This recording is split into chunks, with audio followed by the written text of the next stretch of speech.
So this is part of our TeleMed series. We're talking about first aid. What about psychological first aid? When you sense that the other person is in extreme tension, distress, etc. How can we deal with them in a TeleMed practice to help them deal with their problems?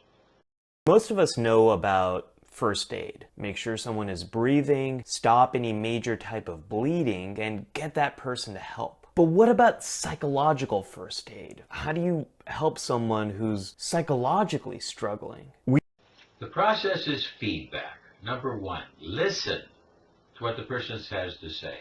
Listen to their feelings, validate their feelings by paraphrasing what they say. Paraphrase their feelings back to them. Bob says, I feel bad. Say, oh, you feel bad, Bob? Paraphrase it back to them. Don't add anything to it. Just try to change it a little bit to get their recognition.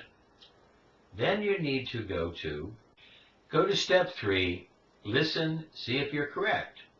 If you're correct, go back to number 1, listen to a new feeling. If you're incorrect, then go back to number 1, listen again to try to get the first feeling. Get a couple of feelings from the person that you really understand that they're paraphrasing and they understand that you understand. After that, then you can express yourself over overall emotions, and now you got a big feedback loop of mental health support.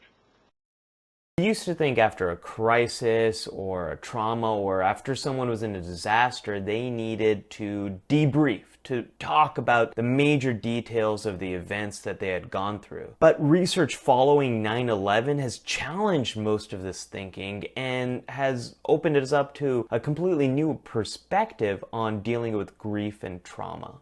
You see, we now know that most people process trauma correctly. They deal with it. They learn to explore their emotions, change what they can, and accept what they can't. They move on.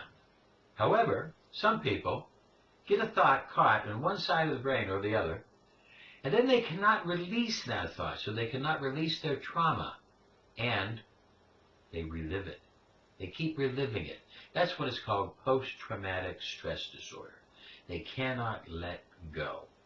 We have to recognize we have the power to help them let go with our new systems, our QESP, Quantum Entwinement Subspace Prayer Therapy, will help you learn all of these. We now know most people will recover from major crises and setbacks on their own. They don't need professional help. In fact, forcing people to debrief and talk about everything that's happened might actually hurt them. We also know that those classic stages of grief that we all used to believe in don't actually happen. But yes, things are different now.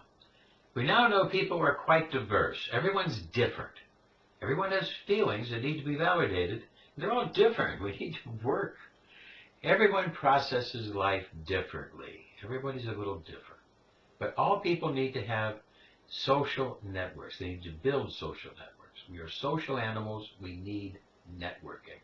We need feedback, social feedback. The greatest punishment we give is solitary confinement. The Aborigines made you a no man. That's the punishment we give. Now, we are all social animals and need to network and talk and share and care. So this is what your job is, feedback.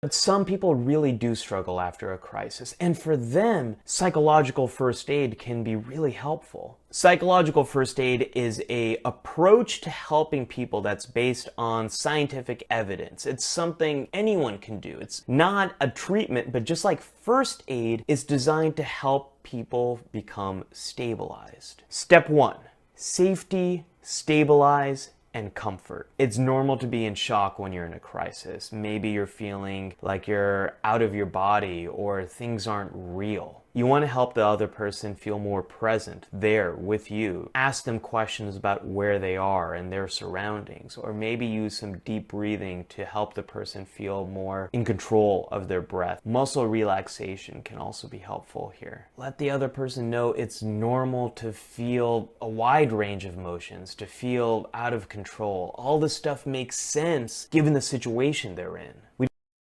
Listen, paraphrase, listen again, feedback loop, until you finally get to a rapport state where you can start to offer some reaction and action plans. We don't think clearly when we're hungry or dehydrated, so make sure the person has had food and is drinking water. We now know that whole foods, whole plant foods are what we need, as it says in the Bible.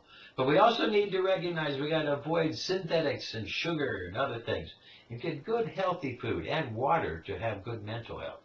Yeah, we got to get the people off of the sugar. We got to get them onto good fiber foods, etc. Because all of the different hormones we need for our brain are all built in the bowel bacteria. We need to correct this with good fiber. Step 2, information and practical help. It's hard to deal with problems when you're emotionally struggling, when you're in the middle of a crisis. So here you want to get information on what are the challenges the person is facing and help them to overcome them. Maybe they need to book a plane ticket to get to family, or make some type of arrangements to get through the next days, or maybe they need to get in contact with their clergy or spiritual help. This is an opportunity for you to provide practical support. The other person might not have a good understanding of what's happened in the middle of this crisis. So if you have information about what's going on, give it to them. Just make sure you don't ask for details about the traumatic event that the person has gone through. There's no need for that. And remember, for some people, that can make them feel worse. You have to listen, paraphrase, listen again, correct, and get into their perspective. Get into their shoes, as it were. Don't offer somebody who's very conservative astrological help if they don't really want it. Learn what they want and work with them. Feedback. Step 3, socially connect. The number one thing that helps people heal from a trauma is connecting with the people they're close to. That means family, friends, coaches, teachers, their pets, community leaders, the clergy, support groups. We all need feedback loops. We all need social connection. And we need to have our feelings validated and verified. Not just the facts, because facts are different, but feelings, those need to be validated. When we're alone, we ruminate. We think about things over and over again. We don't get that important reality check that we need from other people. Getting social support also sets into place long-term support that the person is going to need in the days and weeks to come. Doctor drugs can take away your reality check. We don't want those. You won't get happiness from a pill. We need feedback loop to process. We got to have a healthy brain, healthy body, healthy bowel to process. Step 4, encourage coping. Making sure someone's having regular meals, getting to sleep, and getting regular activity are critical elements of psychological first aid. You also want to talk about ways people can deal with the powerful emotions that come up in these situations, from anxiety to anger. Help people identify ways of coping that work for them, like listening to soothing music or doing exercise, reconnecting with hobbies, journaling, watching a movie or TV show that helps them feel better, reading a book that distracts them for a while. Listen, feedback, paraphrase, get into their shoes, start to find out what they need. What triggers them into problems, and what is for solution, what triggers them into solutions. Step 5, connect with help. If you're worried someone is at risk for hurting themselves, ask them if they're having any suicidal thoughts. This isn't going to put the idea in their head. Even for people who aren't at risk for hurting themselves, if you just mention the idea of going to a counselor or a therapist, this can help people down the road if they continue to struggle and do need professional support. If they can't find emotional support, and if it isn't there for them to find in the family, etc., then help them to become their own emotional support, their own best friend. Teach them some of the ideas of how to treat themselves with respect in their mind, etc., so they become their own best friend and get their own networking. Now let's hear some bits of advice about... So when people are angry, it's scary. It can be really scary to be around someone who's out of control. And when people seem to be out of control, the question becomes, how do we de-escalate that person? And I have 3 quick steps for you to follow. The first step, and now I really want you to follow me on this, is to validate that person. What do I mean? Here's what I mean. By validating someone, you are simply acknowledging how that person feels. In other words, if the person is fired up, angry, you're acknowledging that. Hey, you seem really fired up right now. Listen, depending on your vocabulary, your vernacular, and how you want to say it, that's all on you. But how it comes across is that it needs to be about validation. It needs to be about recognition of how the other person feels. Look, people might be right or wrong for their actions, but nobody is right or wrong for how he or she feels. So, if someone is angry, they have a right to be angry. If people feel hurt or sad or mad or glad or happy or whatever they feel, they have a right to that. So, when someone's out of control, they have a right to feel that way. Now, we want to try to help them regain control, so the first step is to validate them. Validate how someone feels, no matter where they are.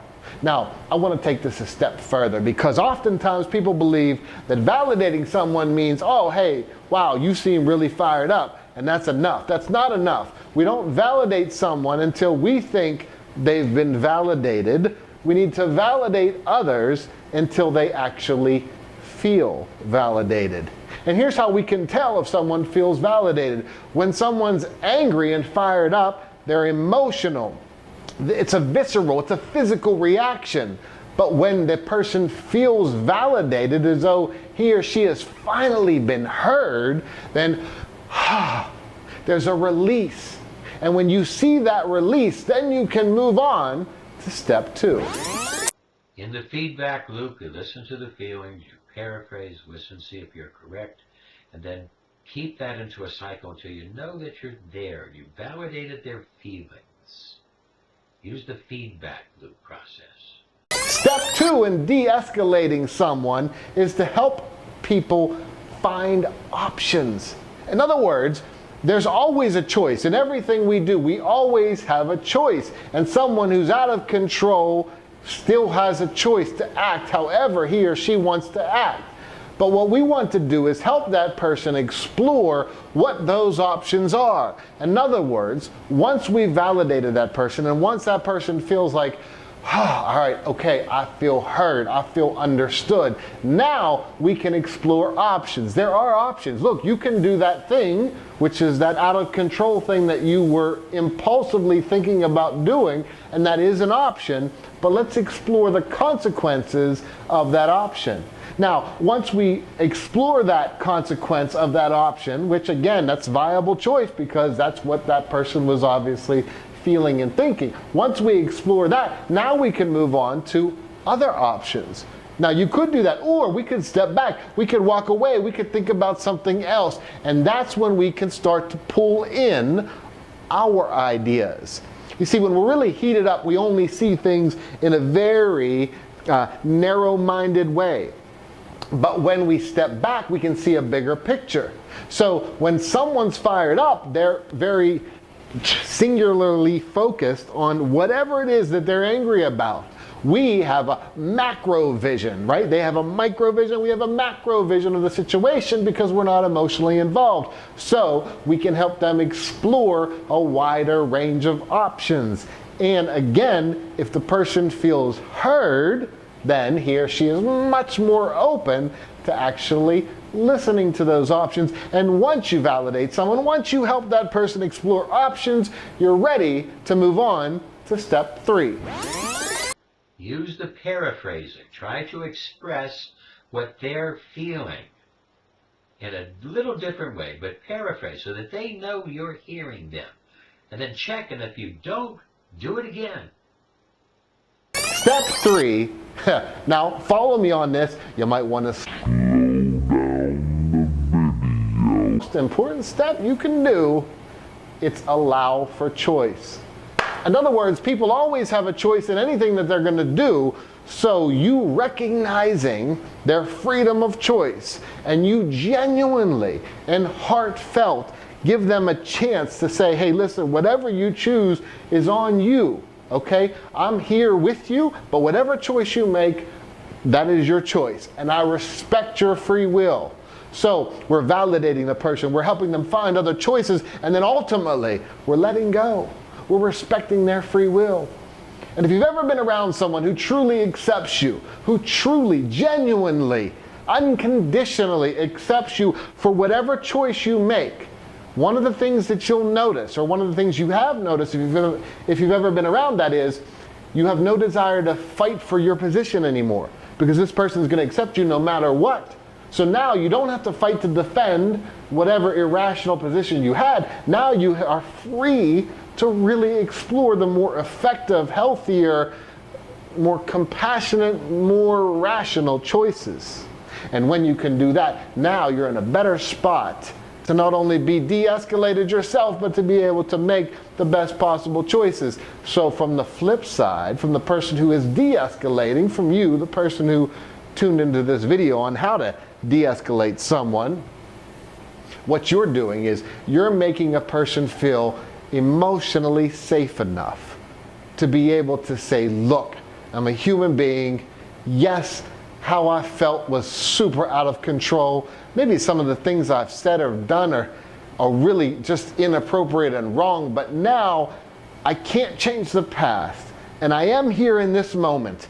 And so now the question is, what can I do from this moment forward to truly de-escalate someone? You validate them. You help them figure out other options. And then you provide a safe enough emotional space that you respect their free will to choose whatever they're going to choose.